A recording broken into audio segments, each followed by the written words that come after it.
Morning, everyone. Jordan is not joining us this morning because his mother is visiting Taos, so we will press on. I have to change one thing about my system settings. One moment.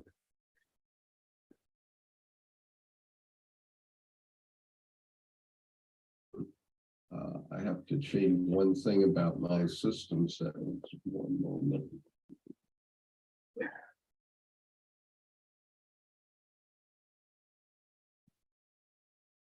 One thing about my system settings. One moment.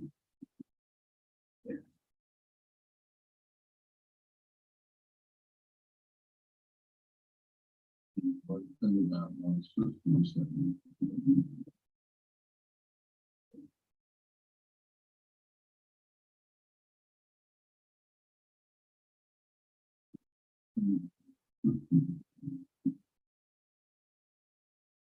Okay.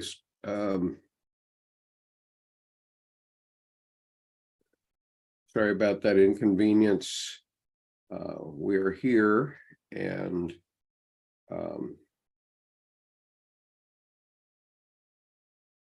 today we're going to do Divine Folly.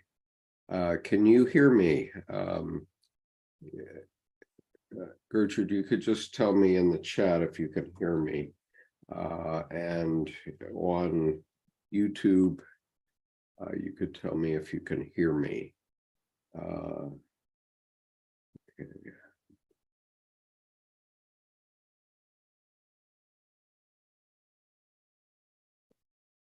Can you hear me? Okay.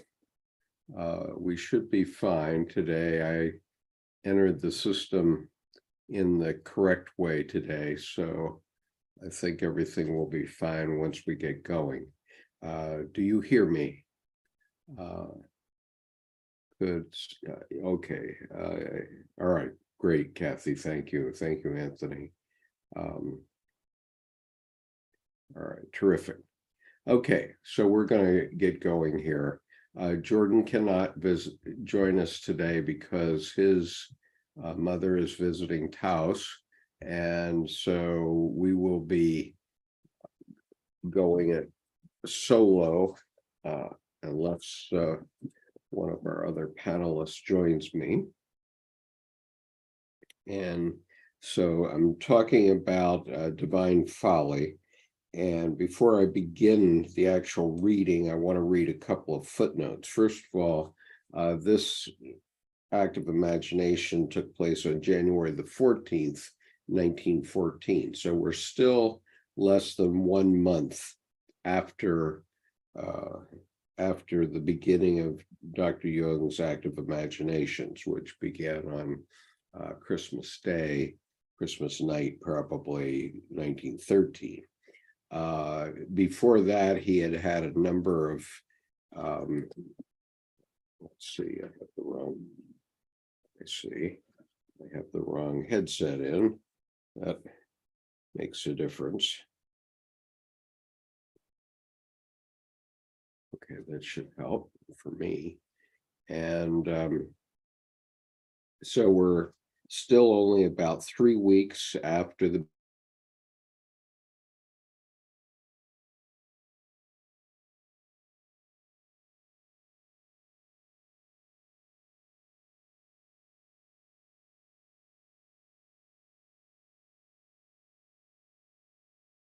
but this is the beginning of Dr. Jung's method of active imagination, which now is broadly used in the Jungian analyst community.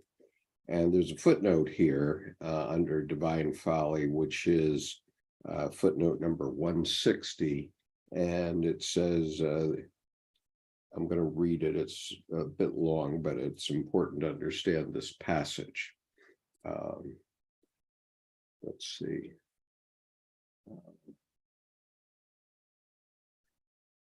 Am I still frozen? Am I still frozen, Kathy? Let's see what happens.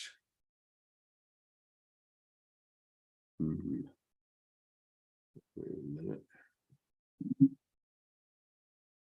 Okay, am I still frozen, Kathy?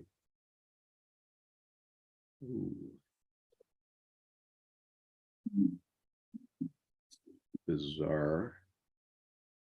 Okay. Okay, here we go. All right. I apologize for these Sorry about that technical. inconvenience. Whoops. We're here I and seem to have set myself up incorrectly again. and today we're going to do Divine Folly. Can you hear me? Gertrude, you could just tell me in the chat if you can hear me.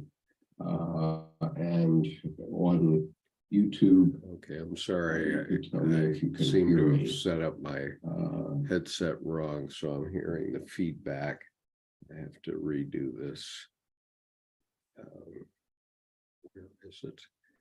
Output. And you hear me. Okay. Are you still hearing me now?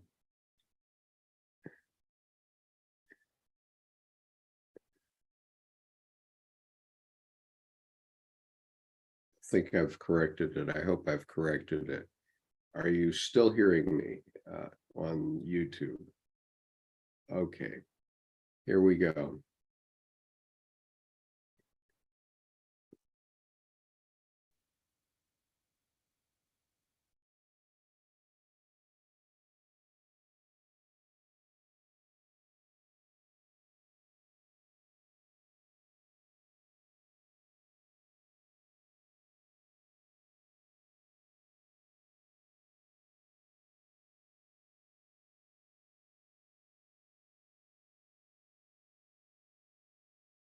Okay, now this is a test to see if you can hear still, because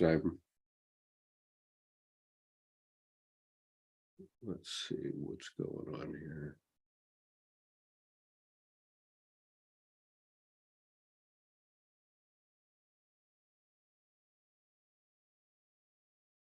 Namaste, Mohit. Nice to see you. And Kathy, you can hear me. All right, terrific. For some reason, I am still hearing the playback on YouTube, and that I don't need. And so I need to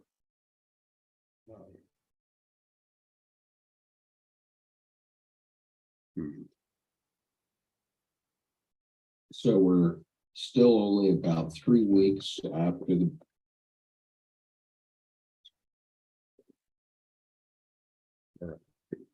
I hope I've got it now, and I hope everyone can hear fine. It's a question of very complicated system. This is the beginning of Dr. Jung's method of active imagination, which now is broadly used in the Jungian Very irritating. And there's a footnote here under Divine Folly, which is footnote number 160, and it says, I'm going to read it, it's a bit long, but it's important to understand this passage. Am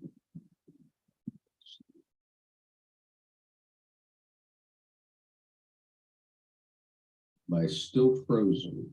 Am I still frozen, Kathy? Let's see what happens.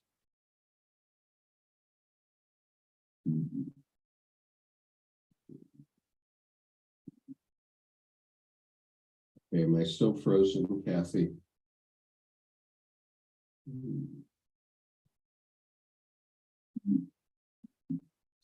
Bizarre. Okay, here we go.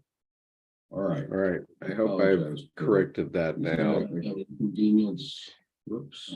We are here, and I'm going to take out my headset for the time being, because today we're going to do Divine Folly. Can you hear me? Gertrude, you could just tell me in the chat if you can hear me.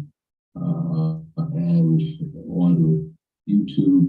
Okay, I'm sorry. I seem to have set up my headset wrong, so I'm hearing the feedback. Why is this? Redo this? Very irritating. Hear me. Okay. Are you still hearing me now?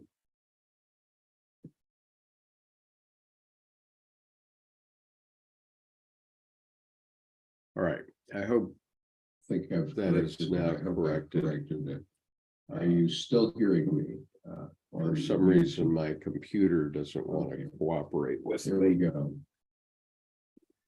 Don't know why. All right. Okay, I'm not going to be listening on my headset. So if anyone is in the panel and they want to say something, please put it in the chat. And I hope Michelle's coming aboard. Hi, Michelle. I'm not listening through my headset at the moment because I'm getting feedback. This is a test to see if you can hear still, because I'm. Darn it. Let's see what's going on. All right, Michelle, I hope I've corrected it now, but there's Mohit, nice to see you. There's about a 40 to 50 cent you can hear second delay between our Zoom and what's put on the YouTube. So still hearing the playback at the moment. If you have questions or comments, Michelle, would you please put it in the chat? And I will just work off the chat on YouTube. That should resolve it. So we're still only about 3 weeks after. God.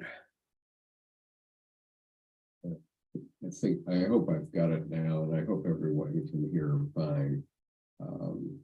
It's a question of very complicated system. This is the beginning of Dr. Jung's method of active imagination, which now is dragging moments in the Jungian. Very irritating. And there's a footnote here under Divine Folly, which is footnote number 160. And it says, hello, Lynn. Nice to see you. I'm having a technical complication at the moment on my end. Hopefully, I'm going to get that resolved momentarily. Maybe that's still frozen. I'm still frozen. All right. Let's see what happens.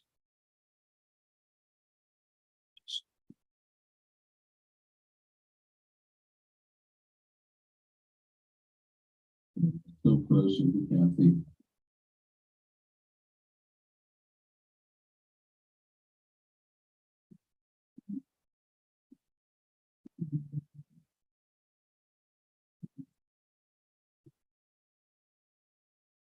Oh, I corrected that now. Convenience. Whoops. We are here. And I'm going to take out my headset for the time.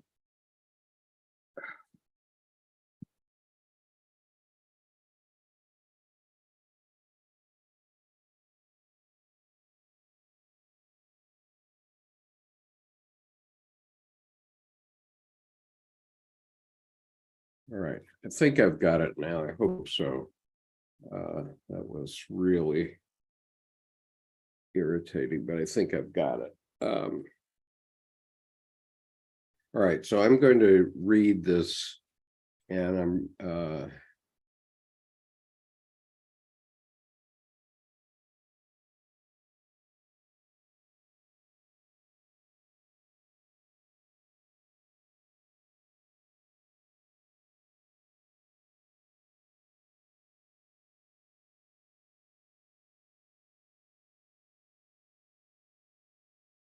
okay. I hope I got it straightened out now. I apologize. This setup is still a consternation a little bit. But are you hearing me now fine, Lynn? Okay, terrific. All right, that's a step in the right direction. And we have 10 people watching us on YouTube at the moment. Usually on Sunday mornings, we get up to about 25 at the highest number. Okay, so I'm reading footnote 160, which is actually near at the beginning or the middle level of this chapter, but I think it's necessary for you to understand this. I need a page number, Skip. I am on page 328. Thank you. Okay. All right, so Imitation of Christ is a work of devotional instruction that appeared at the beginning of the 15th century and became extremely popular. Its authorship is still in dispute, though it is generally attributed to Thomas à Kempis, who lived about 1380 to 1471, who was a member of the Brethren of the Common Life, a religious community in the Netherlands that was a prime representative of the Devotio Moderna, a movement stressing mediation and the inner life. In clear and simple language, the Imitation of Christ exhorts people to be concerned with the inner spiritual life as opposed to outer things, gives advice as to how this is to be lived, and shows the comfort and ultimate rewards of a life lived in Christ. The title derives from the first line of the first chapter, where it is also stated that anyone who wishes to understand and to savor the words of Christ to the full must try to make his whole life conform to the pattern of Christ's life. The Imitation of Christ, Thomas, translation by B. Knott in 1996. The theme of the Imitation of Christ dates back much earlier. There was much discussion in the Middle Ages concerning how this was to be understood. On the history of this notion, see Giles Constable, The Ideal of the Imitation of Christ, in 3 studies in medieval religious and social thought, which was published in 1995. As Constable shows, 2 broad approaches may be distinguished depending upon how imitation was understood. The first, the imitation of the divinity of Christ, stressed the doctrine of deification, by which Christ showed the way to become God through him. The second, the imitation of the humanity and body of Christ, stressed the imitation of his life on earth. The most extreme form of this was in the tradition of stigmatics, individuals who bore the wounds of Christ on their body. Okay. Comments on that? Do you have any comment? No. Lynn, no. Okay. What I would say about this is that at the time that Imitation of Christ was written by Thomas à Kempis, there was really no notion of what we today call psychology. And so they were talking about the inner life, but they really did not understand what it was.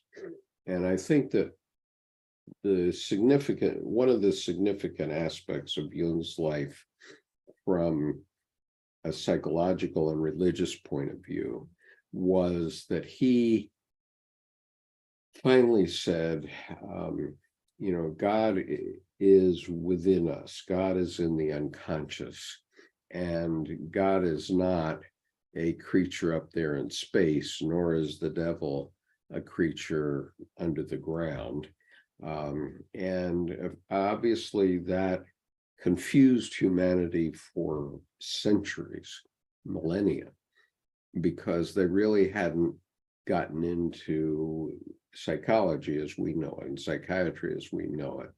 And that was started to be experimented with mostly in the 19th century, I would say, going back to William Blake.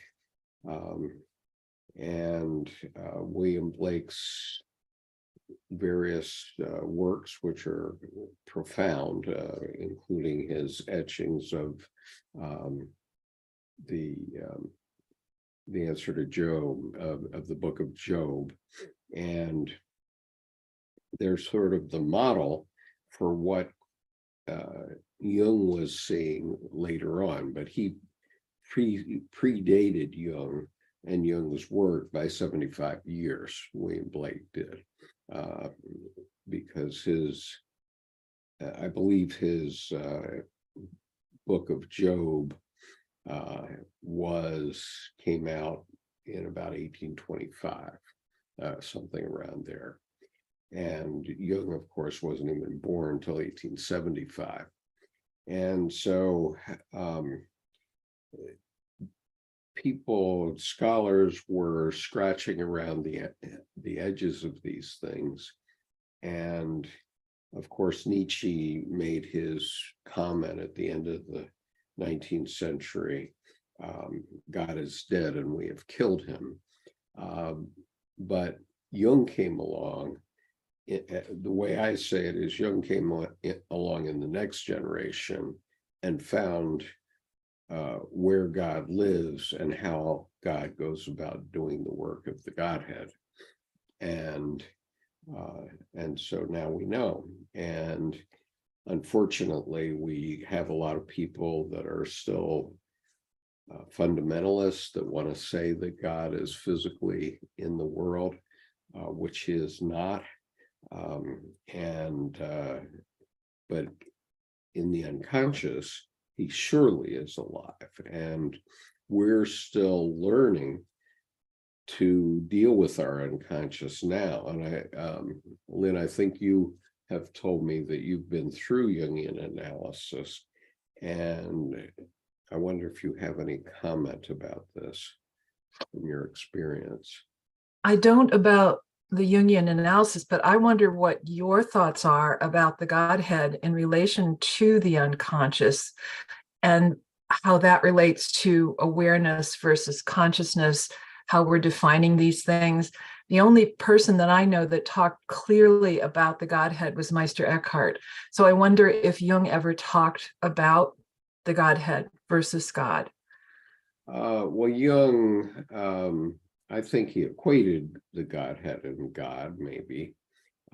He was a very cagey man, Jung was, because he was the son of a pastor, and he was quite reticent about really saying a lot of this in public. He wrote for years and years. And he never could come right out and say it until he wrote to a pastor in 1957. And then he said that God is the unconscious, and God is the God within you is your unconscious, and the collective unconscious is how God works with beings.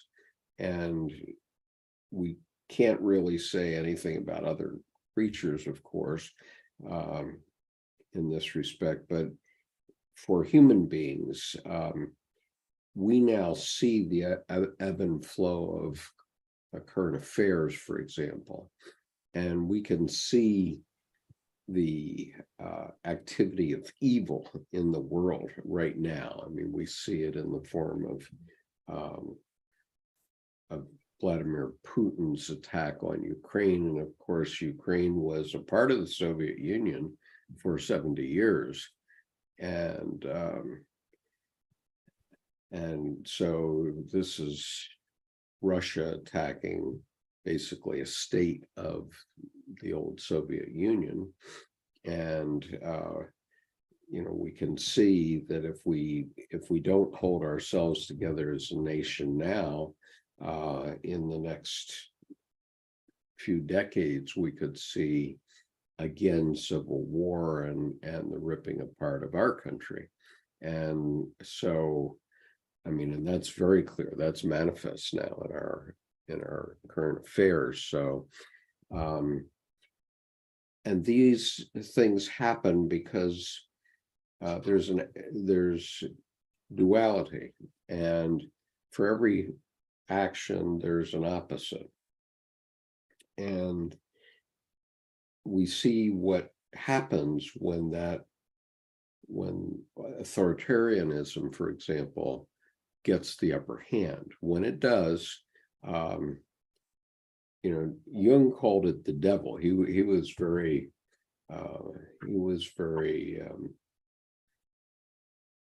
metaphorical about the way he told it. But I mean, I did a calligraphy on this topic, so let me see if I can find it. I think I have it here. All right. I'm going to share my calligraphy of this. This is in the Red Book, but I don't have the page open at the moment, so I'll just read it off of here. But what happened to me, to my day? What happened to my day? Torches were kindled, bloody anger and disputes erupted. I'm going to read this off the text, so I gotta go find the page. It's 265. It's in 265 of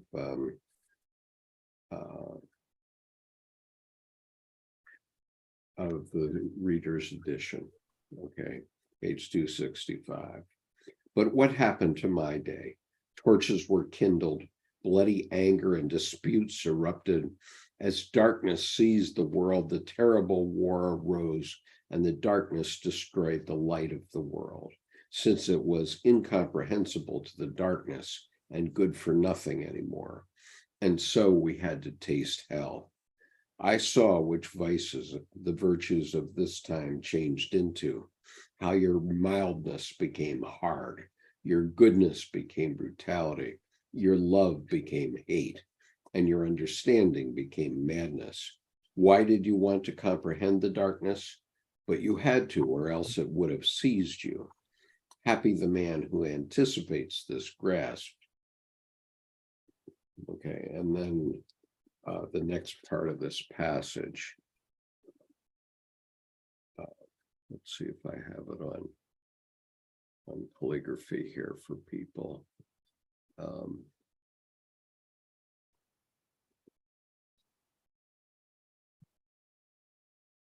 Well, I don't, so I'm gonna just read the next paragraphs here. Did you ever think of the evil in you? Oh, you spoke of it, you mentioned it, and you confessed it smilingly as a generally human vice, or a recurring misunderstanding. But did you know what evil is, and that it stands precisely behind your virtues? That it is also your virtues themselves as their inevitable substance. You locked Satan in the abyss for a millennium, and when the millennium had passed, you laughed at him, since he had become a children's fairy tale. But if the dreadful great one raises his head, the whole world winces. The most extreme coldness draws near. With horror, you see you are defenseless, and that the army of your vices falls powerless to its knees. With the power of demons, you seize the evil, and your virtues cross over to him. You are completely alone in this struggle, since your gods have become deaf. You do not know which devils are greater, your vices or your virtues. But of one thing you can be certain, that virtues and vices are brothers. We need the coldness of death to see clearly. Life wants to live and to die, to begin and to end. You are not forced to live eternally, but you can also die. since there is a will in you for both. Life and death must strike a balance in your existence. Today's men need a large slice of death, since too much incorrectness lives in them, and too much correctness died in them. What stays in balance is correct. What disturbs balance is incorrect. But if balance has been attained, then that which preserves it is incorrect, and that which disturbs it is correct. Balance is at once life and death. For the completion of life, a balance with death is fitting. If I accept death, then my tree greens, since dying increases life. If I plunge into the death encompassing the world, then my buds break open. How much our life needs death. Okay, that's a very powerful passage, of course, and it's on pages 265 and 266 of the Red Book. We already read it and commented on it earlier, but it's relevant to what you're asking about. What is God? Okay, so God is the collective unconscious, I would say, in Jungian terms, and we have many versions of God. We, every group, every couple, for example, even you and Judith, for example, have a God between you, okay, in the unconscious, in your unconscious, and we definitely, when we pay attention to it, which is what we're going to do at Confluence this year, when we pay attention to it, we can see it emerge. It can emerge through our art, and it emerged through the mural I did with 600 impoverished children this spring. You definitely can see both our common humanity and evil pushing through in that mural. It's very clear, and you have to examine it as closely as I have done, I would say, but nonetheless, it's definitely there. And Can I make a comment, Skip? Surely. I just want a couple of things. One is that in Vedic literature, the Godhead is called the vibrant absolute. Mm-hmm. And in the absolute, of course, there's nothing. There's no polarity. It's just pure being. Yeah. But in the vibrant absolute, that level, just as the absolute begins to manifest, is the realm of the gods. Right. And okay. in Meister Eckhart also says the difference between God and the Godhead is the difference between life and death. There's nothing in the Godhead. There's nothing in the absolute, but in the Godhead is the realm of all of the spirits, all of the angels, and the demons. Both life and death. Yeah. And he says Meister Eckhart was excommunicated because he stood, in the 13th century and preached to people that when you actually experience the absolute, even God goes away. Right. And that was not okay in the Middle Ages. That was not okay. That was not okay to say that. Right. Well, the problem is that if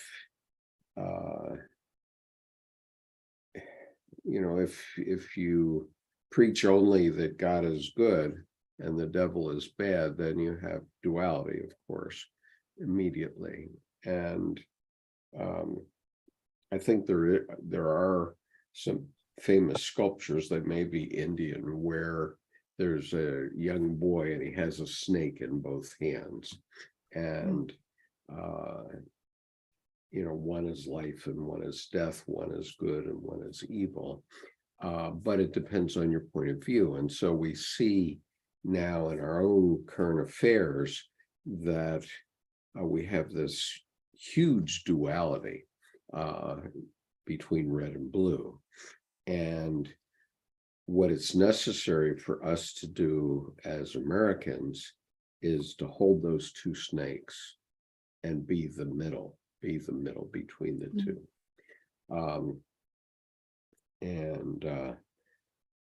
You know, I remember one day in our advanced class, there was a comment that, oh, why can't these, you know, patriarchs just change and so on? They just have to change and accept the feminine. And I said, well, wait a minute. Those guys are the guys that kept me alive in Vietnam. They're the salt of the earth. And you know, we can't say that about our fellow Americans. And so even though we may disagree with the opinions of our fellow Americans who attacked the Capitol on the 6th of January, nonetheless, they are our fellow Americans, and they're part of our collective unconscious. And if we don't address them and understand them, we're just going to have a horrible century. As it is, you know, the jury is out on whether it's a horrible decade or a horrible century. Because No, I just want to take a second sure.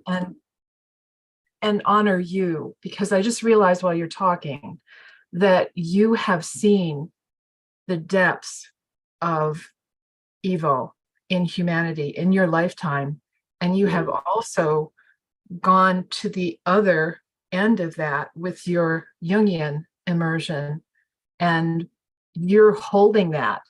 You are holding that polarity embodied in you in this lifetime. And I just got that. And I just want to say, I see you. Well, thank you.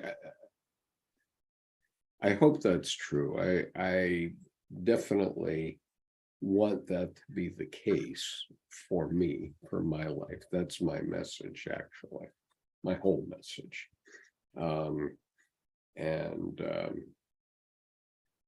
You know, why did we have these wonderful decades of the 50s and early 60s, let's say from the late 40s when Levittown started to go up to the mid 60s when we started to have race riots and you know, people fighting against the Vietnam War and that sort of thing. There was the reason we had them was you can see it in the men that came back from World War II. They had seen death, okay, and you know, so why did dear old dad not want to talk about the war? I mean, I've seen this physically in my lifetime, that and I always wondered, why did men never talk about the war to their wives and to their families? And the reason is that it was so horrible. Okay, and today is the I don't know, the 78th anniversary of Hiroshima today.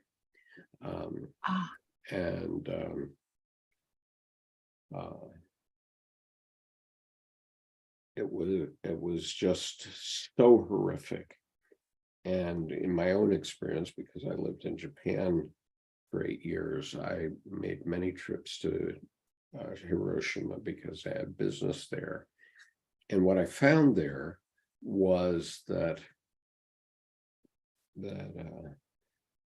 it's the most welcoming and friendliest city in Japan by far. Okay, it's just untouchable by any other comparison in Japan.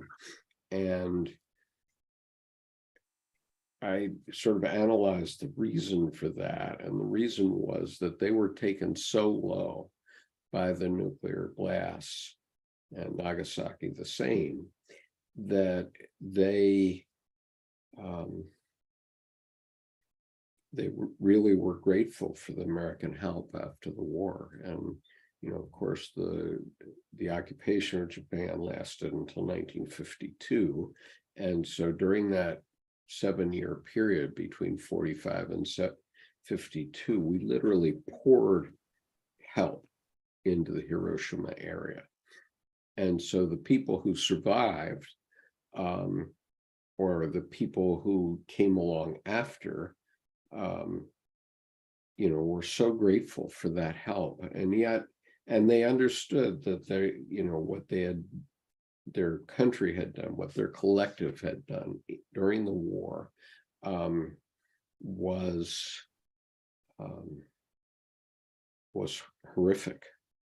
And so the Japanese people completely changed, and to this day,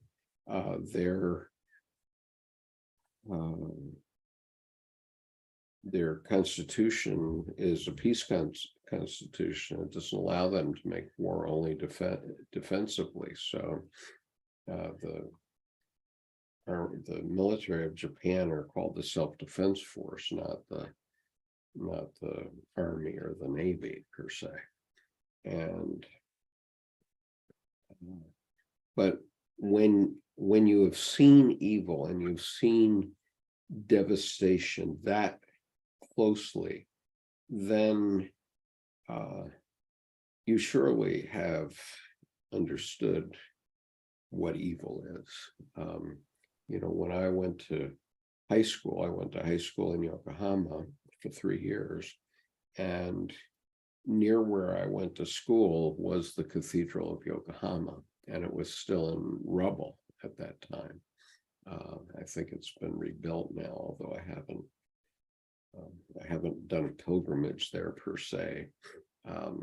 But I remember walking past that place the night that I saw the movie Lawrence of Arabia in a theater in Yokohama.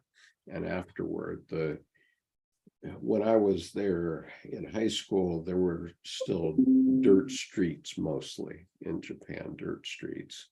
And in my school bus, I would travel from Kamakura, which is the ancient capital of Japan and the site of the great Buddha, to Yokohama by bus. And going down the roads, there were people living in caves on dirt floors at that point, and that was 1962 to 64.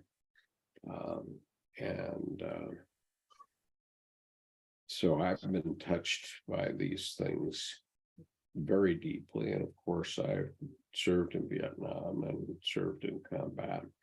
And so I don't talk about it. But what I did discover was later on, when I was serving in Washington, that the guys would go into work at 6 in the morning. The required start time was 8, but the guys would go in at 6 in the morning, and they would drink coffee for 2 hours and tell war stories to one another. Okay. They would never speak about it in front of their wives or families, but they would spend this 2-hour time as telling war stories to one another, and then they go on with their day. I mean, a typical day in those days before 9/11, and when we were sort of still in Pax Americana, was going to 6 to 8, do the coffee, 8 to 9. Do a little work, 9 o'clock, say, I got to go get a haircut, or I've got to go do PT or something like that. And then everybody would sky out to do some errand. They'd come back at 11 or something, do a little more work, have lunch. And at 2 o'clock, they'd leave. I've been here since 6 o'clock. I've been here my 8 hours. I'm leaving. Right?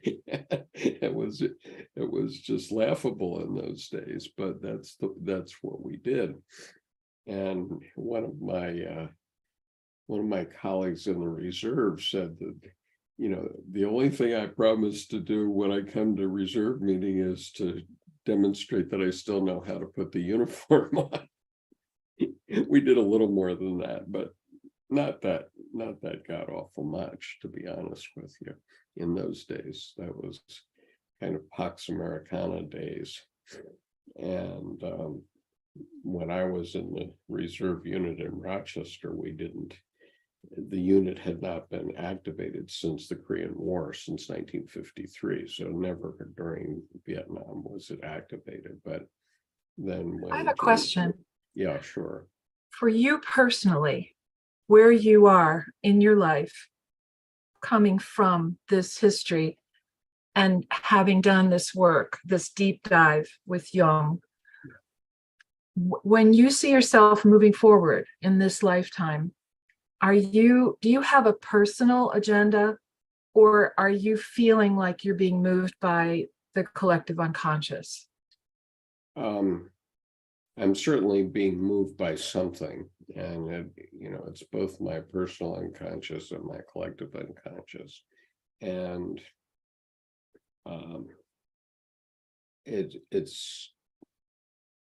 I went through some difficult times. I divorced my first wife. I had 3 daughters at that time. One of them was 5 years old. And I'm not going to relitigate that on this session, but I simply wasn't prepared to live in the environment that my first wife insisted upon, and so I moved to Washington and moved in with my current wife, and I'm part of the whole development of technology, because my first wife and I claimed to be the first couple to meet online and marry. We met online on August the 22nd, 1985, which was 10 years before the World Wide Web even started. Up until then, it was email networks. And when I met her, I didn't meet her because I was looking for a girl at that point, but I met her for a business reason. And in 4 months, I knew her better than I knew my wife of 17 years, by far. Okay. And part of that was that we were focused entirely on one another and what was being said on these emails that we were exchanging. And, I never had any doubt about it. On January the 2nd, 1986, I put some clothes in my suitcase and left, and I never looked back. But I also made it clear to my daughters that I still loved her. I still loved my first wife, but I didn't want to spend my life with her. And I still love them very much. And so over the next 15 years, I made 200 trips. That it was 375 miles each way. I made 200 trips to visit my daughters and stay in contact with them. And the result is today, they are as close to me as I could imagine if I had been with them growing up. We're very close. And my ex-wife and her new husband and and my wife, Debbie, now are, we're, I wouldn't say friends, but we're acquaintances that, I sort of think of my ex-wife as like a sister now, I suppose. We've been to dinner together and so on. And so, in 1998, so I didn't know what was going on really in the unconscious of my daughters. And when my second daughter, who was about 10 when I left, she and I got into a battle royal over a video about what the story of Lazarus in the Bible means. And there was a video that was saying that it was a metaphor, various things. And, she was saying, no, God made Lazarus physically come back to life. And, Lazarus was the brother of Mary Magdalene. And so what Jesus did was he went into Mary Magdalene after Lazarus had died and showed her that Lazarus was still alive, but in her heart. Okay. And so we who are now looking back 2,000 years and knowing something about psychology, and we who are old enough to have at least lost parents. I've lost my brother as well, and many brothers in Vietnam, and 5 brothers in the military. I know, and we older folks probably know, that our parents never die, that they cross over to the other side, so-called. That's the way Jung used to refer to it. But so they don't physically continue, but in no other way are they dead. They're very much still alive with us. And we often, you often hear me speaking of my mother and my brother on this station. And so in 1998, so I'd had that fight with that daughter. She had gotten involved with Young Life, which is a fundamentalist way of reeling people in when they're very young. And so they teach Bible as literal. And so I left it at that point when she was 15, but then she went to college and went, to her credit, got a U.S.C scholarship after college, or fellowship, and went back to Russia. She had gone to Russia during her junior year. And actually, Voronezh, where this rebellion recently was, she was there when her junior year in college.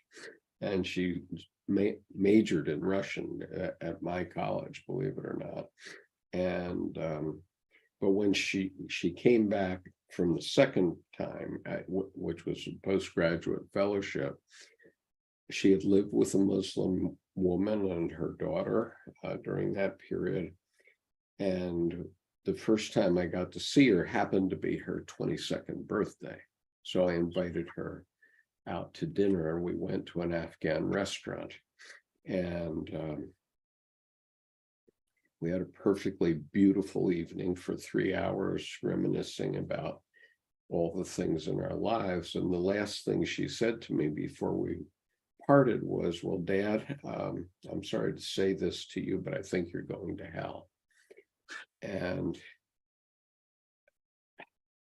that was like a stab in my heart. And it took me, and she was right, because in the next decade, I literally, in that moment, I fell into hell. I was in hell. And that's why I have studied Jung so thoroughly since then, because I said to myself, boy, who teaches a child to say such a thing to a parent? And that night I had this vision of Mephistopheles plumping down in my passenger seat of my car at 65 miles an hour. And I suddenly had Mephistopheles sitting next to me. And fortunately, I'd been studying Jung long enough to know that it was a psychogenic vision. But I could imagine people who had something like that happen to them, they could easily drive off the road and die. And I could have that night. But this thing lasted 5 seconds, and I realized that it was psychogenic. And so I said, I'll tell you what, I'll make the Faustian bargain with you that you can have my immortal soul at my death, provided none of my daughters think that of me for the rest of my life. Okay, that was my reaction. And he disappeared and has never returned. And so I know the truth of Jung. I've experienced it.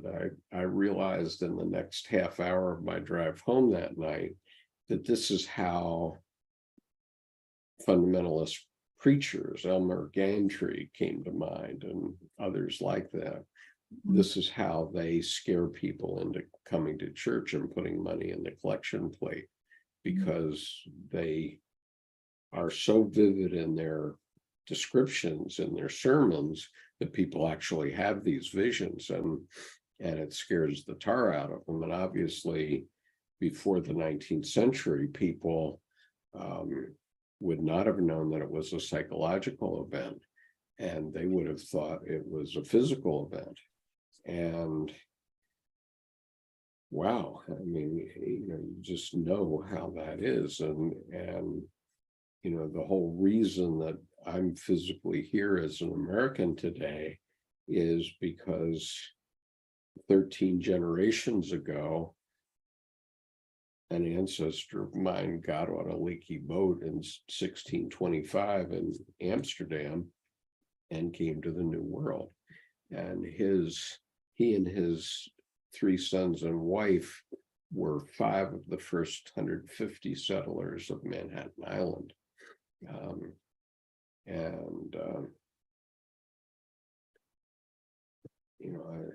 I actually have here the Vingboom map.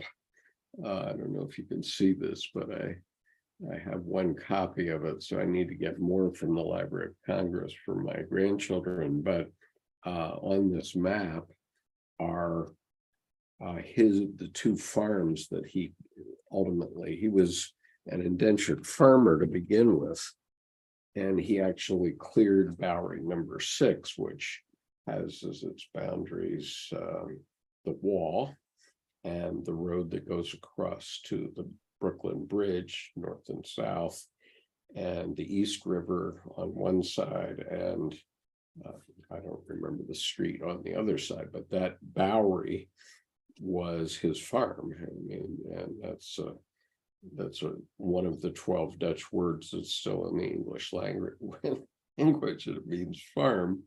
And so he cleared Bowery number 6. And then when he was cleared from his indenture, he got land over in Brooklyn. And it appears on the Vingboom map. And one of the 2 farms he got was at the foot of the Brooklyn Bridge right now on the Brooklyn side. And the other is Kennedy Airport. He sold too early. But anyway, that's family lore.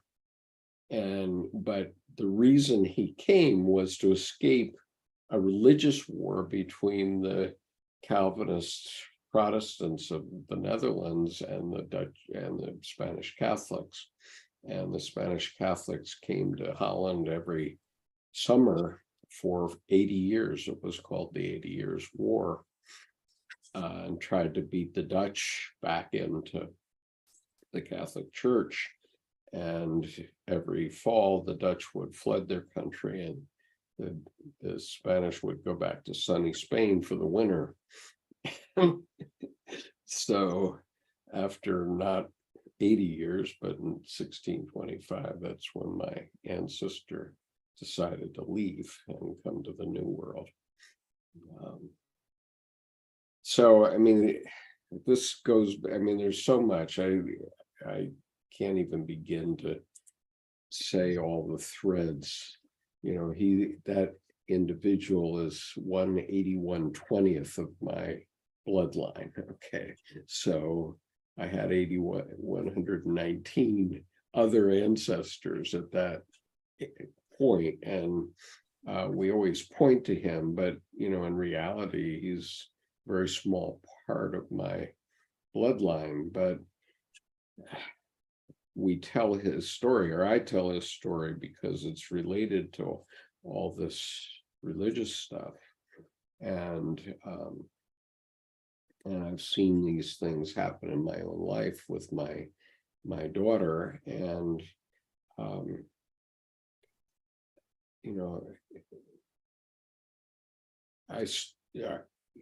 both me and my daughter's stepmother, my wife, have kept a very close relationship with these girls and their children. And so the result is that Debbie doesn't even know this, but on Wednesday is her 70th birthday, my wife's 70th birthday. And she asked me to have a small event. So we're going to have just a small dinner on Wednesday. But on the 20th of this month, all three girls are going to come as a surprise, and they live far away. One lives in Boston, but all three are going to come with other members of their family to celebrate Deb's birthday. She doesn't know this. This is a secret, so please, everyone, keep it a secret. But she did the same thing to me. She gave me a 70th birthday, and then the next week we were supposed to just have dinner with one of my daughters, and actually the fundamentalist daughter, and we went over to get together with her, and it turned out my other two daughters were there, so she did the same thing to me. I don't know, I think I digressed quite a lot here, Lynn, but I would say that all of us are driven by our unconscious, and I can't say exactly what my drive is, but I know that I'm called to this work. I mean, most Jungian analysts haven't even read the Red Book, or a lot of them haven't, I suspect, and they certainly haven't read the Black Books. I may be one of the few men on the planet, with the exception of Sono Shamdasani, who's read the Black Books cover to cover. And so I'm called to this work, and to talk about these things in a plain way as a plain man. And I hope in some small way it helps. For years I thought I ran a website, I still officially have it, called Archetype in Action, where I was trying to jawbone the right wing into logically stopping doing what they're doing, but that never happens. Logic doesn't work. And so I decided some time ago with my fellow organizers of Confluence to approach it in this different way.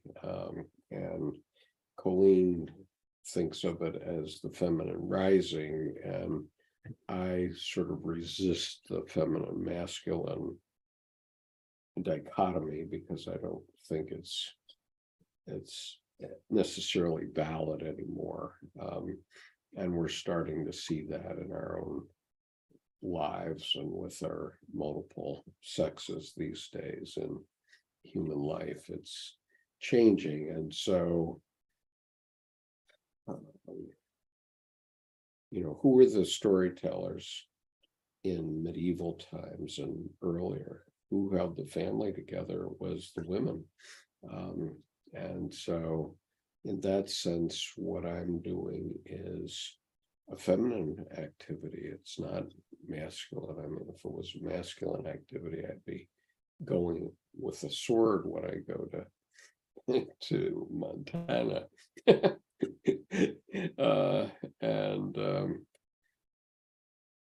we don't need to do that because change is coming, and change, society changes. Since 2016, there have been 32 million new voters have come along, young voters, and 20 million older people have died. So there's a 52 million swap in attitude since 2016 only.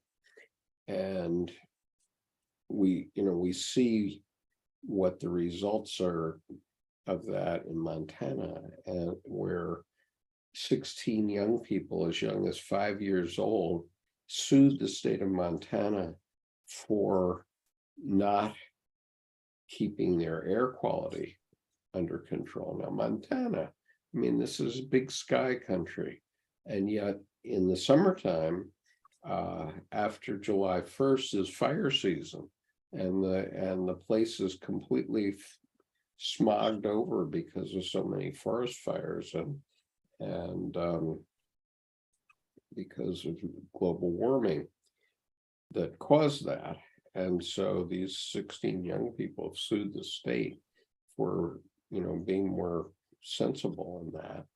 And the trial judge hasn't given her ruling yet, but they can win.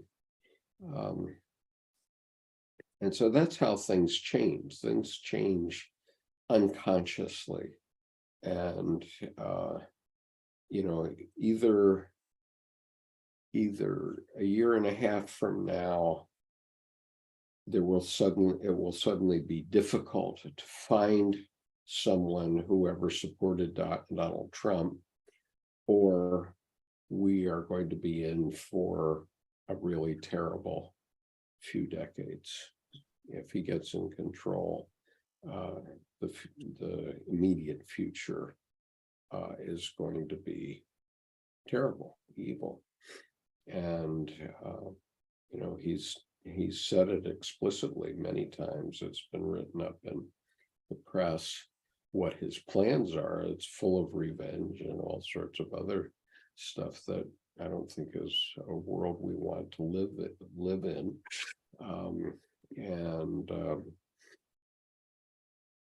And so if somehow he squeezes through as he did in 2016,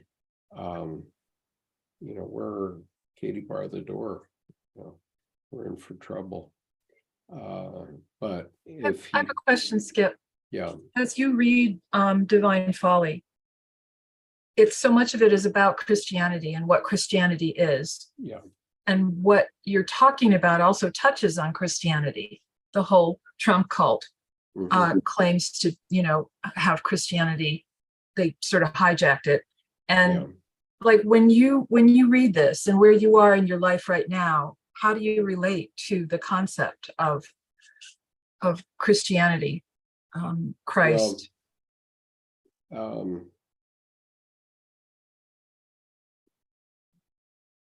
I feel I've actually gone beyond religion.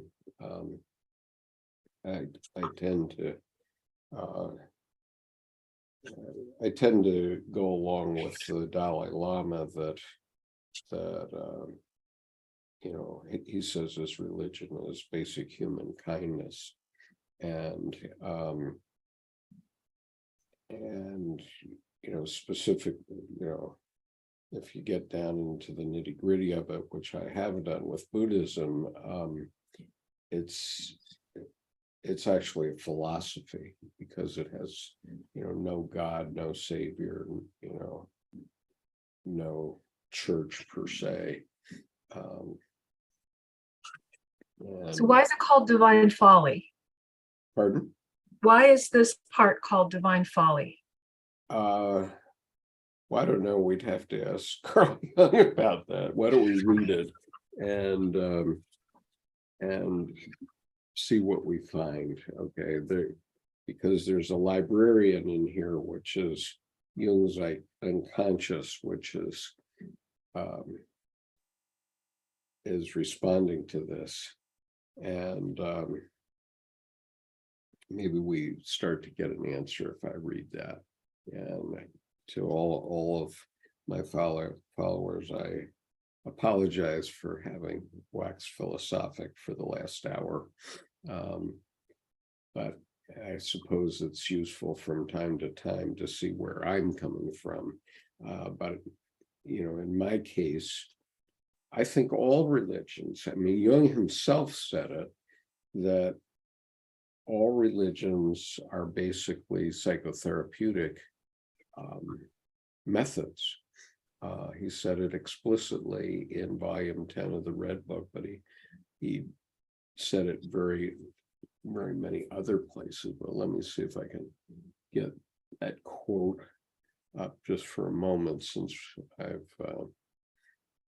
okay. I'll bring it up here on the screen so everybody can see what I'm talking about. But when I read this, I said, aha, it's right here, isn't it? And so the headline is mine, and anything in brackets is mine. And of course, I added the color to bring your attention to the important part. But basically, the title is Theologians and Psychologists Are in the Same Business. For thousands of years, the mind of man has worried about the sick soul, perhaps even earlier than it did about the sick body. The propitiation of gods, the perils of the soul and its salvation, these are not yesterday's problems. Religions are, and I've added naturally evolved, psychotherapeutic systems in the truest sense of the word and on the grandest scale. They express the whole range of the psychic problem in mighty images. They are the avowal and recognition of the soul, and at the same time, the revelation of the soul's nature. And that's in paragraph 367 of volume 10. Any comments about that before I take it off the screen? No. Okay. All right. So basically, every religion is a uniquely evolved method to get to the right path, which it is a path between the opposites. In other words, a path of the boy holding the two snakes. Okay. The medical profession still recognizes it in the caduceus, of course, where it has two snakes going up, and one side is beneficial and one side is poisonous. Because there are plenty of beneficial things that we could put in our body as well. So the point is that I've gone beyond any religion. I say, oh, okay, that's nice. I see what you're doing there. And, Christianity is certainly a method that evolved and has worked for millions, billions of people over 2 millennia, okay, in one way or another. It's had the good, bad, and the ugly. It's had the religious wars between the Protestants and the Catholics, and these affect people. They're why I'm sitting here in Annapolis, Maryland, and not in Amersfoort. But and I wouldn't even exist but for the religious wars. Okay, so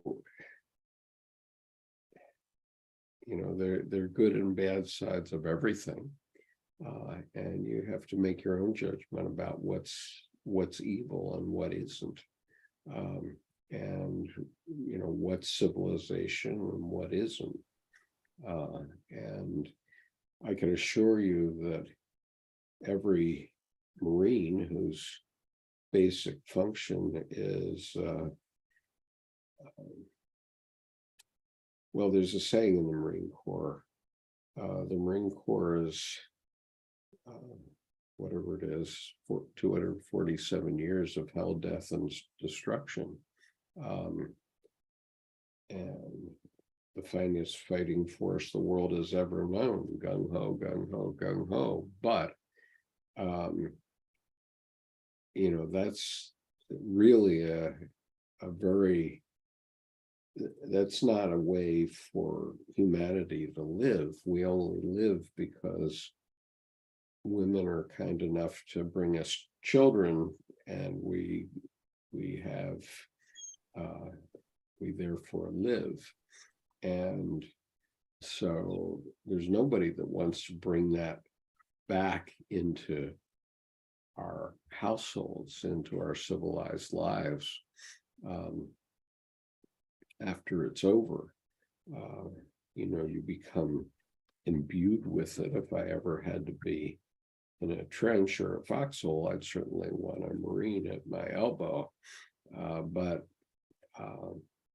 But I don't want to do that anymore. I want to have a world where humanity learns to be beyond religion, and that doesn't mean any religion is wrong. It doesn't mean that they aren't good systems. Often they are, and so I do go to church occasionally. And I find it beneficial to me and my psyche, but it doesn't mean that I believe there's God up there and a devil down here. It means that it gives me an unconscious adjustment in my soul, which is the same thing that I try to do every week on this program. And it's the same thing that I hope we do at Confluence. I know those who were at Confluence last year, we were sort of backing into this, by the way, this perception of what it is we're doing. But we all realize that there's something je ne sais quoi, there's something unconscious that tells us that we're doing the right thing.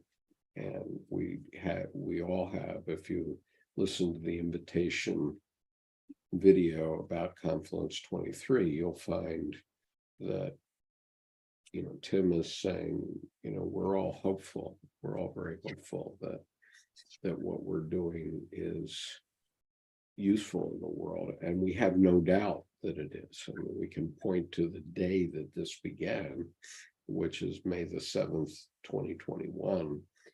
And it hasn't stopped.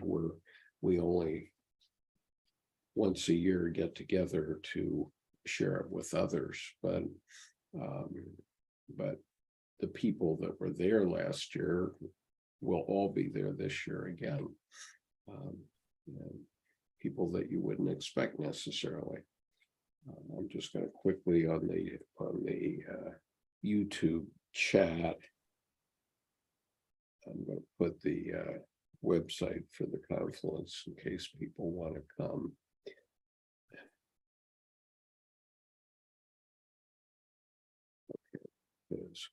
Okay, so now we should read about Thomas about the Divine Folly.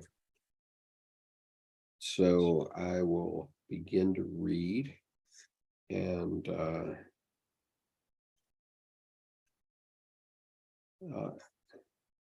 I'll tell you what, when I get to the exchanges with the librarian, Lynn, are you able to see where it says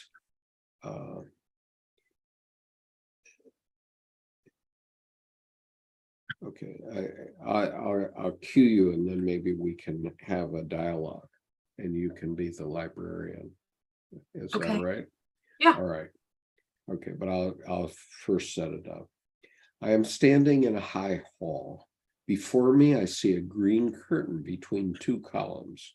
This curtain parts easily. I see into a small, deep room with bare walls. There is a small window with bluish glass above. I set foot on the stair leading up to this room between the pillars and enter. In the rear wall, I see a door right and left. It's as if I must choose between right and left. I choose the right. The door is open. I enter. I'm in the reading room of a large library.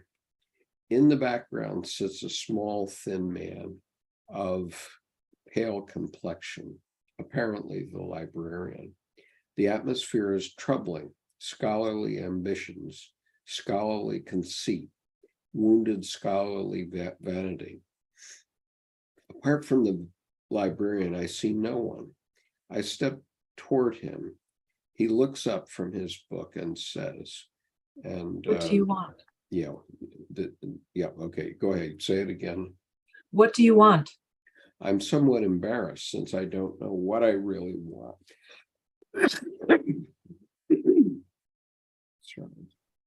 Thomas Kempis crosses my mind.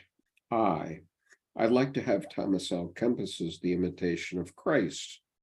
He looks at me somewhat astonished, as if he didn't credit me with such an interest. He gives me an order form to fill out.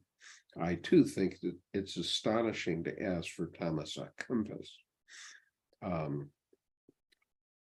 Are you surprised that I'm requesting Thomas's work? Well, yes, the book is seldom asked for, and I wouldn't have expected this interest from you. Go ahead. I must confess, I'm also somewhat surprised by this inspiration, but recently I came across a passage from Thomas that made a particular impression on me. Why, I can't say. If I remember correctly, it dealt with the problem of the imitation of Christ. Do you have particular theological or philosophical interests, or? Go ahead.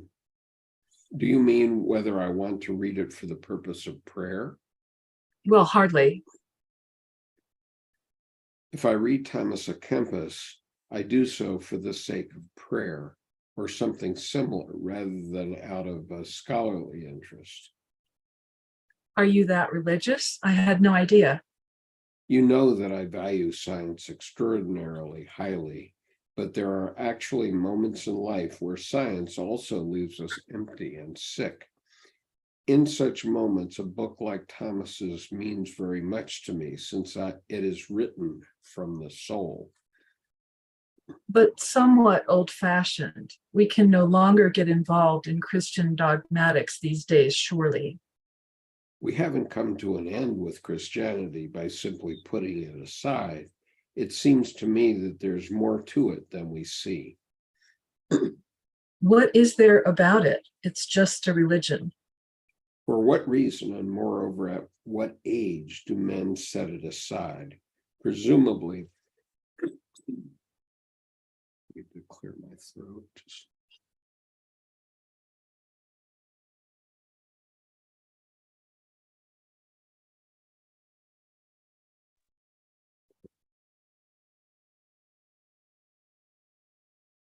Presumably, most do so during their student days, or perhaps even earlier. Would you call that a particularly discriminating age? And what you have ever examined more closely, the grounds on which you put aside positive religion? The grounds are mostly dubious, such as that the contents of belief clash with the natural science or philosophy. In my view, such an objection should not necessarily be rejected out of hand, despite the fact that there are better reasons. For example, I consider the lack of a true and proper sense of actuality in religion a disadvantage.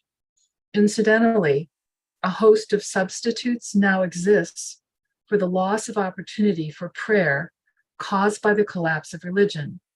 Nietzsche, for example, has written a more than veritable book of prayer, not to mention Faust.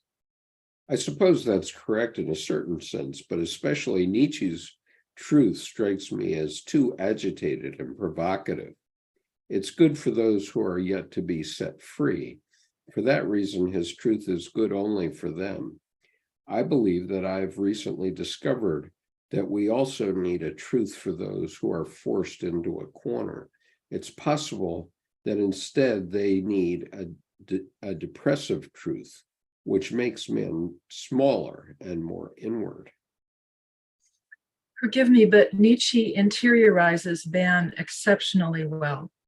Perhaps, from your standpoint, you're right, but I can't help feeling that Nietzsche speaks to those who need more freedom, not to those who clash strongly with life, who bleed from wounds and who hold fast to actualities. But Nietzsche confers a precious feeling of superiority even upon such people. I can't dispute that, but I know men who need inferiority, not superiority. You express yourself very paradoxically. I don't understand you. Inferiority can hardly be a desideratum. Perhaps you'll understand me better if instead of inferiority, I say resignation, a word that one used to hear a lot, but seldom anymore. It also sounds very Christian. As I said, there seem to be all sorts of things in Christianity that maybe one would do well to keep. Nietzsche is too oppositional. Like everything healthy and long-lasting, truth unfortunately adheres more to the middle way, which we unjustly abhor. I really had no idea that you take such a mediating position. Neither did I. My position is not entirely clear to me. If I mediate, I certainly mediate in a very peculiar manner. At this moment, the servant brought the book, and I took my leave from the librarian. The divine wants to live with me. My resistance is in vain. I asked my thinking, and it said, take as your model one that shows you how to live the divine. Our natural model is Christ. We have stood under his law since antiquity, first outwardly and then inwardly. At first we knew this, and then we knew it no longer. We fought against Christ, we deposed him, and we seemed to be conquerors, but he remained in us and mastered us. It is better to be thrown into visible chains than into invisible ones. You can certainly leave Christianity, but it does not leave you. Your liberation from it is a delusion. Christ is the way. You can certainly run away, but then you are no longer on the way. The way of Christ ends on the cross. Hence, we are crucified with him in ourselves. With him, we wait until we die for our resurrection. With Christ, the living experience no resurrection unless it occurs after death. If I imitate Christ, he is always ahead of me, and I can never reach the goal unless I reach it in him. But thus I move beyond myself and beyond time, in and through which I am as I am. I thus blunder into Christ and his time, which created him thus and not otherwise. And so I am outside my time, despite the fact that my life is in this time. And I am split between the life of Christ and my life that still belongs to this present time. But if I am truly to understand Christ, I must realize how Christ actually lived only his own life and imitated no one. He did not emulate any model. If I thus truly imitate Christ, I do not imitate anyone. I emulate no one, but go my own way. And I will also no longer call myself a Christian. Initially, I want to emulate and imitate Christ by living my life while observing his precepts. A voice in me protested against this, and I wanted to remind me that my time also had its prophets who struggle against the yoke with which the past burdens us. I did not succeed in uniting Christ with the prophets of this time. the one demands bearing, the other discarding. The one commands submission, the other the will. How should I think of this contradiction without doing injustice to either? What I could not conjoin in my mind probably lends itself to living one after the other. And so I decided to cross over into lower and everyday life, my life, and to begin down there where I stood. When thinking leads to the unthinkable, it is time to return to simple life. What thinking cannot solve, life solves. And what action never decides is reserved for thinking. If I ascend to the highest and most difficult on the one hand and seek to eke out redemption that reaches even higher, then the true way does not lead upward, but toward the depths, since only my other leads me beyond myself. But acceptance of the other means a descent into the opposite, from seriousness into the laughable, from suffering into the cheerful, from the beautiful into the ugly, from the pure into the impure. Okay, that's the end of that reading. Thank you, Lynn. That was good, especially since we didn't rehearse. I appreciate that. Do you have any comments about this as he's gone through it? You know, I do a blessing every morning. And I was given it 13 years ago during my own descent into hell.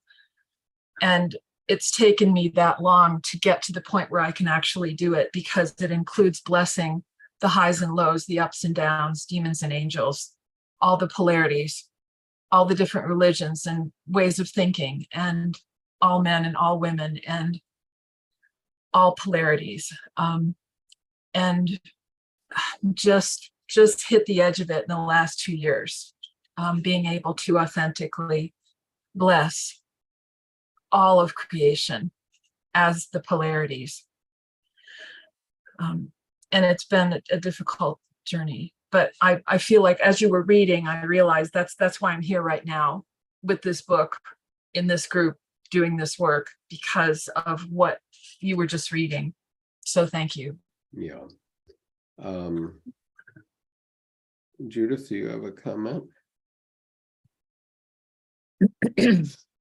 Well, first, I just wanted to say I really appreciate what you're calling your digression, because I feel like you're sharing with us your integration of the value for you of Jung's creative, profound, heartfelt, soul-felt expression.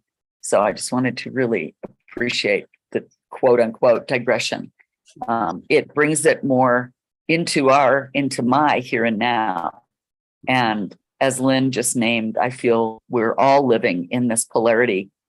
You're talking about the two snakes. And, you know, I come from a military oriented family, father, brother, over repeated tours in Vietnam.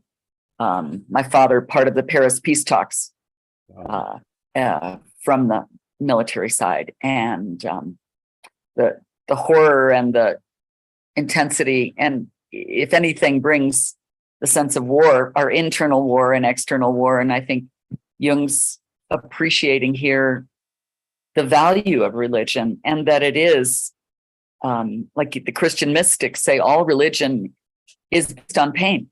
Religions are all based on pain. You know, how do we make a relationship with our suffering, whether it's Buddhist, Christ relationship, Islam, all of the major religions and the non-major ones that are going on all the time. So I really felt this reading and him with the librarian very powerful. And in Ireland, I went to school for 3 years in Dublin in an Irish girls' school, which was one of the few Protestant schools. They called us the left footers. We weren't on the right foot, not being Catholic. Thomas à Kempis was required reading in junior high school in Oh my Ireland. God. Interesting. Get out. Whoa. Okay, required. Like, Whoa. if you want to know the roots of Irish and English and the Celtic, the history of that part of the world, he was highly regarded in, again, a Protestant girls' high school.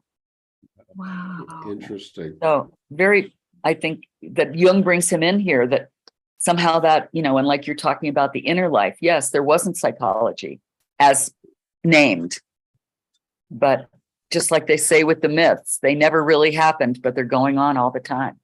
Yeah, absolutely. They're always going on.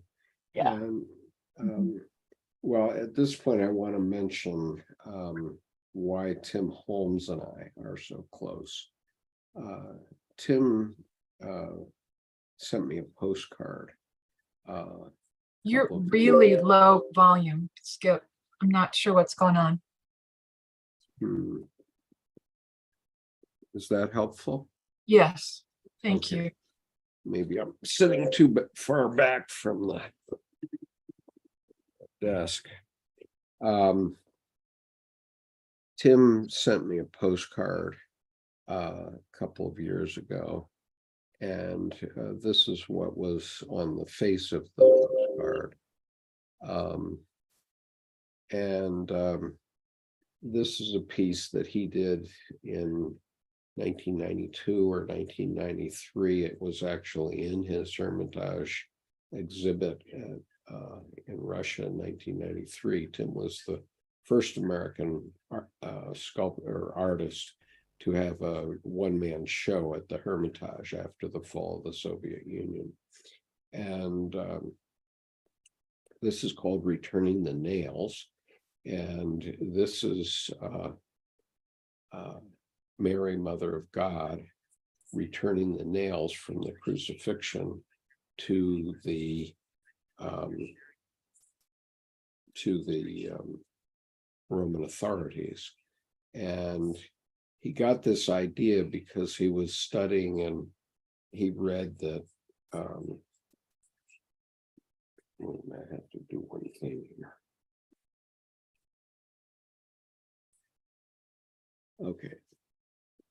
He read that in Roman times, iron was a strategic metal, and that he had read that after the Tiananmen Square massacre, the Communist Chinese required the parents of the murdered children to pay for the bullets that killed them. And he said that is a manifestation of pure evil. And what I realized is that the nails for us are the logos. Okay, they are living by rationality entirely. And I envision Mary saying as she returns the nails, here are your nails, I'll carry the future with me. Because she was carrying with her the spirit of Jesus Christ at that moment. And of course, it's followed by a quarter of the world's population today. And so Christ's spirit certainly lives today, but all those Romans are quite dead. And so this is why I move away from the logos, because I learned that all philosophy, for example, is all logos. It's just all rationality. It's just everything in philosophy is are the nails that they give us an excuse for accepting something that's horrific, but they aren't life. And it's we that carry the life. We have the life in us, not words, not any words. And so to the extent that I shared certain things about my life earlier in this couple of hours, and what I'm called to do is to share my life and open myself, so that others can see the way. And I'm not the first to say something like that. Obviously, the Buddhists said it 500 years before Christ. Obviously, Christ did it, and I spoke earlier about Lazarus, which was that, Jesus made Mary understand that Lazarus was not dead, that he rose from the dead and was still very much alive in his heart. And he's very much alive today because we're talking about him. And so his spirit is still with us even today. And so there's no question in my mind that Lazarus rose from the dead or that Jesus Christ rose from the dead. Obviously they did. But they didn't do it in the physical world. Okay. They didn't do it in the physical world. That's the distinction. I don't know, is that helpful at all? Sometimes I say too much, but Well, I think it's very helpful, Skip, when you give that kind of context to the Red Book. I feel like you're giving a larger and more helpful understanding of the place of the Red Book. And yes, there's the words and how Jung went beyond the logos. He surely did. He got a little, unraveled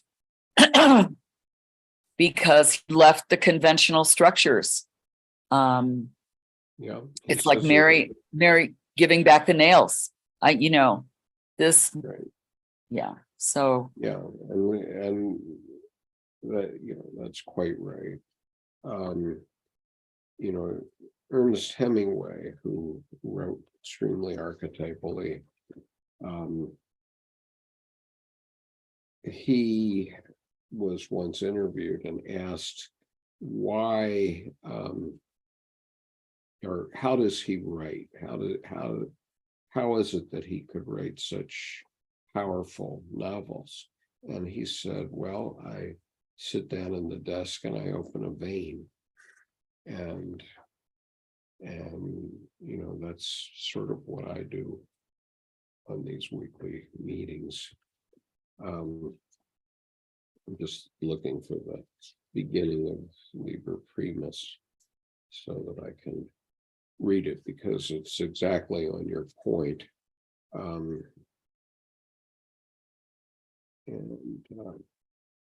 So Jung begins the Red Book, and keep in mind, he considered this the prima materia of all of his writing, and exactly what Judith was saying, that he realized that he had a completely different path to follow, and he realized that in 1913, let's see here. Well, he realized it during this visioning period and his own experimentation.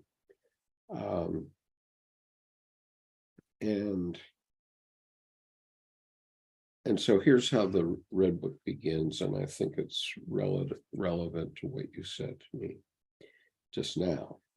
If I speak in the spirit of this time, I must say no one and nothing can justify what I must proclaim to you. Justification is superfluous to me, since I have no choice, but I must. I have learned that in addition to the spirit of this time, there is still another spirit at work, namely that which rules the depths of everything contemporary. The spirit of this time would like to hear of use and value. I also thought this way, and my humanity still thinks this way. But that other spirit forces me nevertheless to speak beyond justification, use, and meaning. Filled with human pride and blinded by the presumptuous spirit of the times, I long sought to hold that other spirit away from me. But I did not consider that the spirit of the depths from time immemorial and for all the future possesses a greater power than the spirit of this time, which changes with the generations. The spirit of the depths has subjugated all pride and arrogance to the power of judgment. He took away my belief in science. He robbed me of the joy of explaining and ordering things, and he let devotion to the ideals of this time die out in me. He forced me down to the last and simplest things. The spirit of the depths took my understanding and all my knowledge and placed them at the service of the inexplicable and the paradoxical. He robbed me of speech and writing for everything that was not in his service, namely the melting together of sense and nonsense, which produces the supreme meaning. Okay, well, those two paragraphs are obviously the critical ones in terms of Jung turning away from the logos, okay? And he expressly says it right at the beginning of the Red Book. And boy, when I read this the first time, it was like a shot right between my eyes, I can say. And so there's the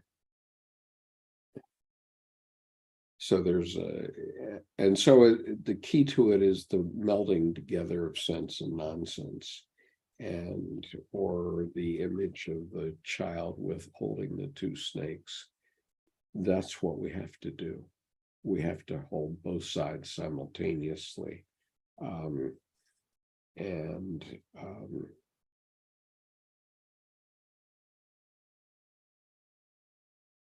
appreciate that there is evil in it, okay? And there's a Buddhist saying that is, all life lives on other life. And if somebody who's a vegetarian because animals feel, just never heard a tomato scream. But if you go into the grocery store, you're not going to buy anything that you would eat, nothing at all, that hasn't at some other time been alive.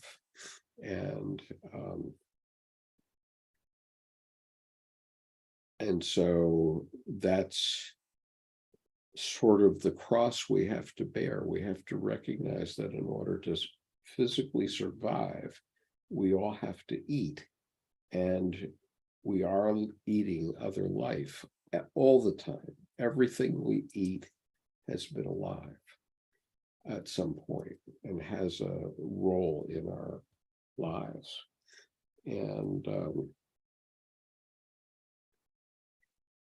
And so, those are the two snakes that we have to hold. We have to hold the snake that, boy, we sublimated because, all that beef is nicely packaged in the cooler and we don't have to think about what goes on in the slaughterhouse. But, and nowadays they call them packing houses, which sublimates it even more. Or they have a kosher rabbi who's there blessing the beef in a certain way before it's slaughtered. Oh my God, it doesn't make it less evil. It certainly is evil in some way. But we sublimate that. We don't think about it every day when we go to the grocery store. I don't think about it, even though I have been giving this dictum for years and years. So let me read about the supreme meaning, which is the next few paragraphs, and it's in italics, so Jung thought it was important. But the supreme meaning is the path, the way, and the bridge to what is to come. That is the God yet to come. It is not the coming God himself, but his image, which appears in the supreme meaning. God is an image, and those who worship him must worship him in the image of the supreme meaning. The supreme meaning is not a meaning and not an absurdity. It is an image and force in one, magnificence and force together. The supreme meaning is the beginning and the end. It is the bridge of going across and fulfillment. The other gods died of their temporality, yet the supreme meaning never dies. It turns into meaning and then into absurdity.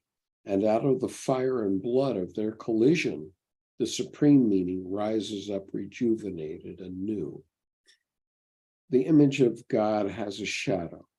The supreme meaning is real and casts a shadow. For what can be actual and corporeal and not have no shadow? The shadow is nonsense. It lacks force and has no continued existence through itself.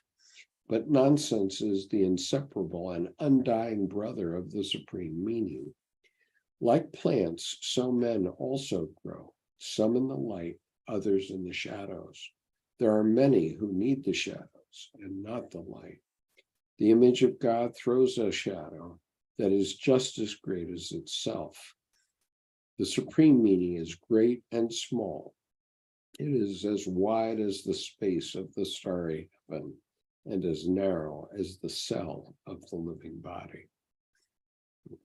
That's the supreme meaning.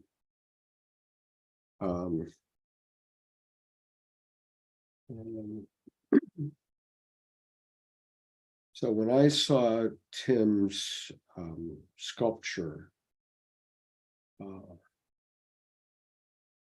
I realized that pointed out the duality of our life and the duality of logos versus eros. And what he's saying here is that we have to be this child, this divine child, this person who learns to hold both snakes and live with it always. You don't give it up when you walk out of church. You don't give it up when you stop meditating. You have to be able to hold those opposites at the same time, always. And I guess I'd been studying Jung for over 30 years when Tim sent me that piece. But when I first saw it and then heard his description of evil at Tiananmen Square and the demanding of the payment for the bullets by the government, I understood, I saw in the following hour, which I can't even express all that I saw in that hour, but I was incapacitated. I had my overcoat half off when I read that on the back of his postcard. And I just sat down and I could not move for an hour because I realized that was the essence of, that the supreme meaning was the essence of everything. And that is what we have to teach people to do, that there's not good and evil separated, there's good and evil together.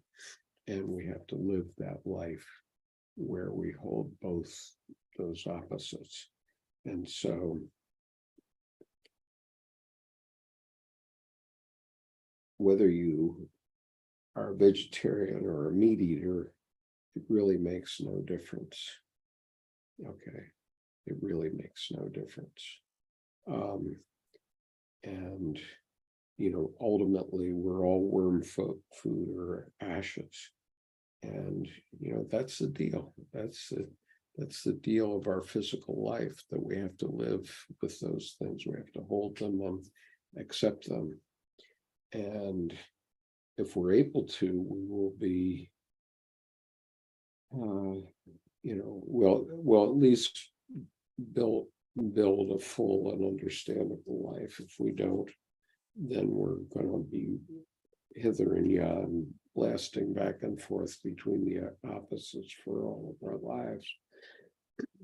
And so we're having a very valuable lesson in this in our current affairs. We can get it now and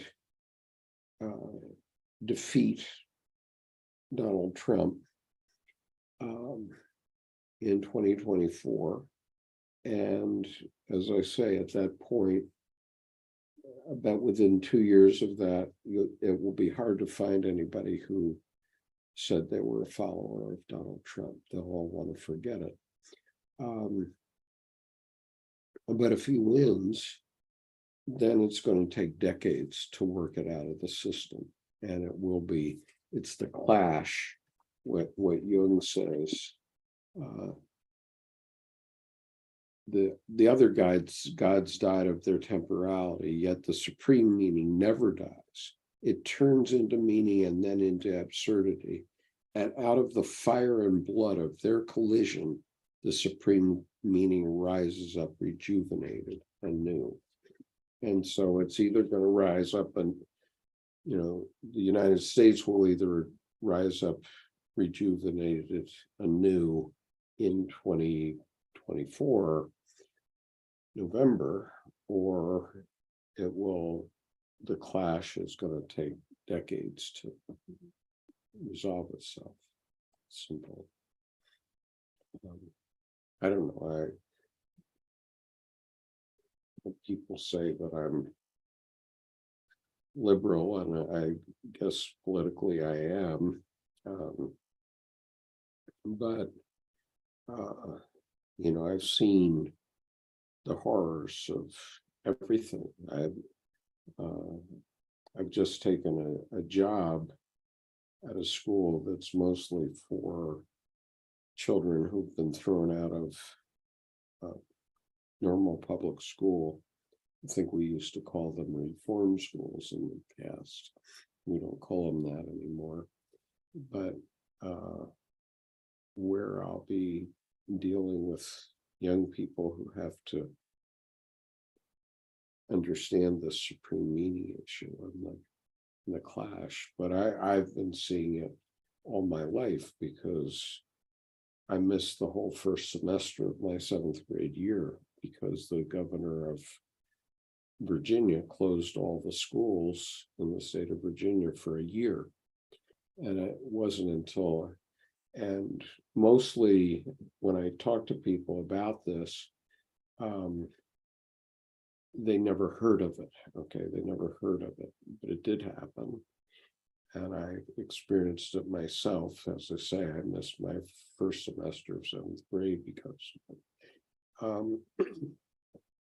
And then the only way I had the second semester was that my father got transferred to Philadelphia. And so I got to move to suburban Philadelphia and go to a normal school in the second half of my 7th grade. But, we have our racial clashes that have gone on, but we have to live a different way. And, to the great credit of the United States Marine Corps, and I really appreciate that about my service, is that, in 1969, when we were having lots of racial troubles, riots, and that sort of thing, there was an incident on Camp Lejeune, North Carolina. There was a racial incident. And the Commandant of the Marine Corps said, well, it's very simple. All Marines are green. And you know, that's the way it's been ever since. And until 1971, we had a separate training base for Black Marines, okay, called Montford Point in North Carolina. And it was closed in 1971. And I had the privilege of giving the final honor salute to the Master Sergeant, who was the last man out of Montford Point. And when I take this new role in the public schools this fall, it's because I owe it to those children's fathers and grandfathers to bring their children and grandchildren along.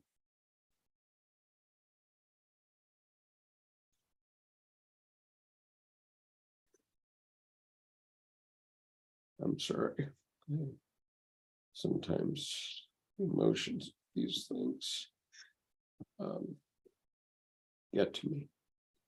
But so what is my role, Lynn? My role is to do what Ernest Hemingway did, is to open my heart and say what I know. And you know, I started this in 2016, and at least the YouTube channel in 2016, because I know almost nothing about my grandfathers and grandmothers, very little. I have a few physical mementos from them, but very little ones. I have my maternal grandfather's gold watch that he got after 50 years of working on the Pennsylvania Railroad. And I wanted to leave something to my grandchildren. I want them to know what I think and what I have thought through my life and some of my experiences. And and it seems that some other people have learned a few things too, or have appreciated it, because nowadays we get 10 to 25 people simultaneously on this broadcast, but very typically we get about 500 people or more clicking on these videos after the fact. And one time recently we had over 800 in a couple of weeks. And so something is happening. I don't know what it is, but I'm not going to stop. Is that helpful? Is that useful? I give these soliloquies every week for 2 hours, and then I run out of steam. So any other comments? I haven't referred over to the YouTube comments and questions at all today, for which I apologize. And I hope everything's okay over there. Skip, thank you. I need to go for now, but thank you so much. And Okay, thank you. keep the vein open. Yeah, I'll do my best. Thank you. And I, by the way, Lynn, I got my copy of the emo Nolde book. Oh, good. He's an yesterday. interesting person. Very Yeah. interesting. Yeah. Very, very interesting. And I think I sent you the link to the interview I did with Colleen. Yes, and Lynn and I are going to do a Zoom meeting with Colleen in a few weeks around the Rocky painting. Oh, terrific. So, I'll thank look you forward for the circle. Yeah, I look forward to hearing that.